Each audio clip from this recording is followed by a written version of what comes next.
आफादनि जानानै जोंनि बे दिनै सनाय उदालगुरि केम्पआवहाय थारमाने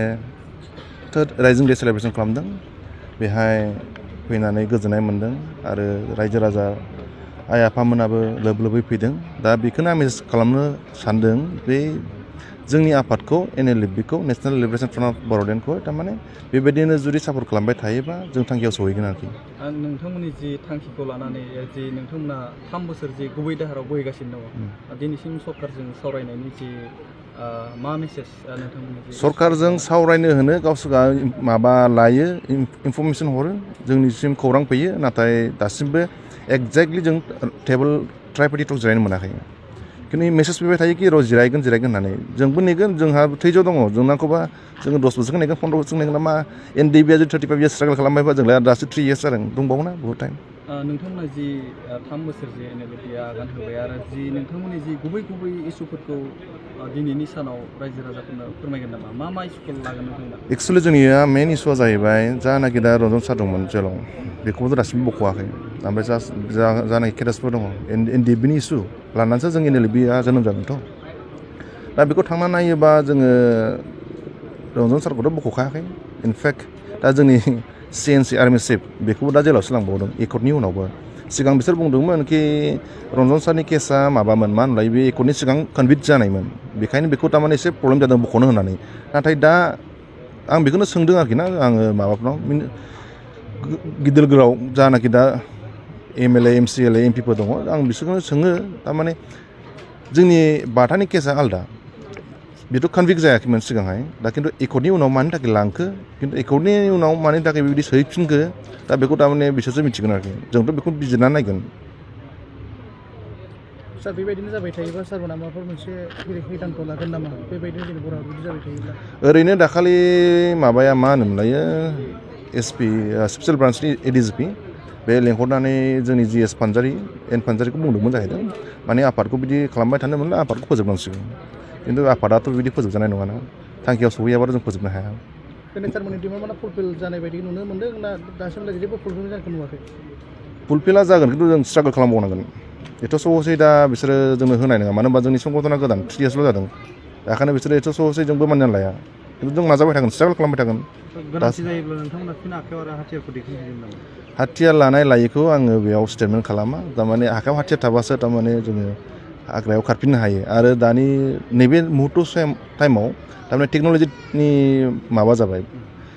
बोथोर फैबाय आरोखि दा जों बे AK-47 लानानै हाग्रायाव जों गावलायनो बिराद मुस्किल। दा जोङो माइन्डलि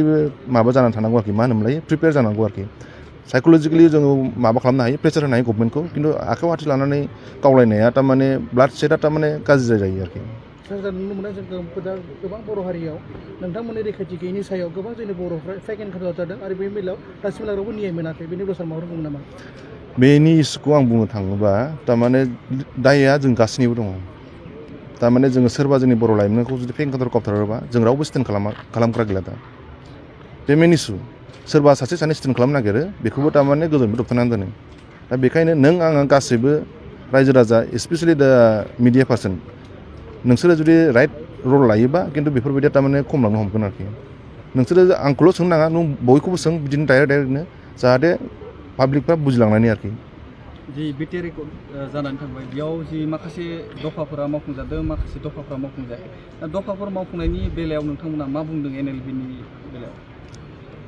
BTR एकर्डनि जानाखि दफाफोर मावफुंजादों बबेबा दफाया बिराद मोजाङानो दङ बेफोर मावफुंजानायाथ' मोजाङानो खिन्थु बबेबा दफाया थारमाने दा एक्सुवेलि बे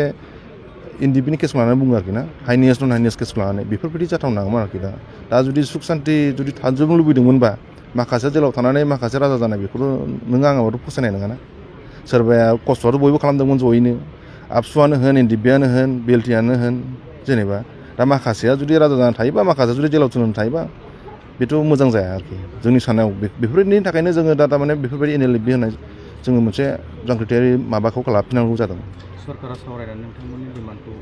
मावफुंनायनि आसा दं। जोङो माबासिम होजोंहाय जोङो प्रेसिडेन्टनिसिम जों मेम'रेन्डाम हरदोंमोन ओमफ्राय प्रेसिडेन्टनिफ्राय जोङो रिप्लाइ मोनफिनदों थारमाने दा ओमफ्राय बिनिफ्राय मा खालामदों स्टेटआव थारमाने एसे माबा खालामना दोन्दों आरोखि थारमाने लिंकखौ थारमाने एसे सिदा खोथा बुङो थारमाने स्टेट आरो BTC गभर्नमेन्टआ थारमाने आनटाच खालामना दोनो आरो बे जिनिसखौ लिंकखौ थारमाने क्लियार खालामनो हायाखै आरोखि जुदि लिंकखौ जुदि क्लियार खालामनो हाया दाहालागै ट्राइबेल टिटक जासिगौमोन आरोखि सेपारेट स्टेट बड'लेण्डआ नोंथांमोननि सेथि हाबाफारियाव दंना गैया? दङ दाथ' जोंखौ जानाबायदि खालामबायना जों फार्स्टआव सानदोंमोन थारमाने जों बेखौ लासायाव थारमाने सेन्टार जानानै खालामनो सानदोंमोन खिन्थु दा कमप्रमाइस गैला जा जोंनि मानसिखौ जुदि खालामबाय थायोबा फाइनाल होयाबाथ' स्टेटआनो जों नांखागोन जों नङाबाथ' माथो जिरायबावनो बेथ' गैला सार मोनसे सोंथि खालामो सार नुनो मोनदों आरो गोबां बिदिनो पाब्लिकफोरनि मोनसे सोंथि दिनै जोंनि बर' हारियावहाय डिभाइड एन्ड रुल जों नुनो मोनबाय थादों दिनै नोंथांमोननि बेलायावबो एनएलपि बिदि नुनो मोनदों डिभाइड एन्ड रुल बिनि बेलायाव मा बुङो सार? बिराद मोजां जिनिस सानदों थारमाने जिनिसा मा जायो डिभाइड एन्ड रुला ब्रिटिशफोरनि पिरियडनिफ्राय जाबोदों बे जोंहा फ्रेगमेन्टेसन होनो जोङो इंलिसावहाय थारमाने फिसा गावस्रा होनानै थारमाने कब्जा खालामना लायो आरोखि थिग जोंनियाबो बिदि हाबदोंमोन खिन्थु बे नङाखि जोंनिया डिभाइड जादों खिन्थु संख्रि फानलुनि थाखाय न'आव एसे दावराव जायो बे जालांगोन थिगानो जालांफिनगोन बे उनावहाय दासिमबोथ' आं उमुनि होनानै लायाखै जेखि जाया एनएलपिआ मोनसेयानो दङ खिन्थु टाइम दङ आरोखि दा जोङो मोनसे प्लेटफर्मावनो फैनानै जों सावरायफिनगोन आरोखि सोर खालामा नोंथांमोनखौ बेबायदि खावनायखौ राजखान्थि केसारखौ आं बुंनो थाङा समाव थारमाने संख्रि फानलुनि दावराव जायो बे सोरहाबा संख्रि जानो लुगैयो खम जानो लुगैयो बेयाव एसे एनैया न'खराव जारागा जों लेखायो थिग बिदिनो जानाय थाङो हारिनि थाखाय जि खामानि मावनो ओंखारनाय जि एनएलपिआ संख्रि बानलुनि थाखाय जि खावनाय जायोब्ला बे बेसे गनायजाथाव नोंथांनि संख्रि फानलुनि दावराव जानाया जाहैबाय थारमाने बे जानाय लोंनायनि दावराव नङा आरोखि सार बेखौ सोंथि खालामनो सानो बेनि उइकनेस पइन्टआ सार मानि थाखाय जादों सोरनि थाखाय बेफोरबायदि जानो मोन्दों आरो माबोरैबायदि हाबनानै सुबिदा मोन्दों? माखासे जिनिसखौहाय नोंसोरनि मिडियानिफ्रायनो बेयाव मोनसे जिनिसखौ नोंसोर नुबोदों बे उदालगुरि माजबाद एरियायाव जोङो बा माबाया मा होनबायो गबरदाना ना माबा दंमोन ना बेयाव उदालगुरियाव जों प्रथमबार ओंखारनाय जायगाया सिगारिडाङा हा बेहाय नोंसोरनो मिडियानिफ्राय नुदों कि जोंनि माबाफ्रा आफादाव माखासे हाथियारफोरखौ थारमाने मोननाय जादों दा बेफोरनि एसे सोमोन्दो दङ सिङाव बेफोरनि थाखायनो एसे एनै दावराव जादों आरो नोंथांमोननि एनएलपिआव माखासे सुबुङा गेना खान्थि मावदों नामा एनएलपिनि? एक्सुवेलि डाइरेक्ट मानसिखौ जोङो बेबायदि बुंनोबो हाया मावदों मावाखै नुबासो बुंनो हायोथ' थारमाने मानसिखौ कन्डेम खालामनायाबो गाज्रि दा जुदि जोंनि बक' दा नोंसोर डाइरेक्ट होनो साना बक'नि खोथाखौ बुंनो सानाखै होनबा बेयो सिदा सोंबासो जायो माने बक'आबो मोनसे सासे गोदान मोजां लिडार खिन्थु मानि थाखाय बेबायदि जालांदों बेखौ आं बारा हमनो हायाखै आरोखि खिन्थु मोनसे जिनिसखौ आं दुखु मोनो सिदानो संगठननि सम्पतिखौ थारमाने गभर्नमेन्टनो गथायोबा नोंबाबो रागा जोंगोन आंबाबो रागा जोंगोन सिदा खोथा बुंबाय आरोखि आं इउनाइट जानायनि बेलायाव मा बुङो नोंथांमोननि दासिमबोथ' माबा जायाखै मा होनोमोनलायो मोननो गावाखै आफादा मोनसेयानो दङ एसे एनैया थारमाने मिसआन्डारस्टेन्डिं जानानै थादों बेफोरो समजों बोथोरजों फैबा गोरोबफिनगोन आरोखि मानो होनबा डिमान्डआथ' एखेयानो ना बहा थांदों फैफिनखागोन माने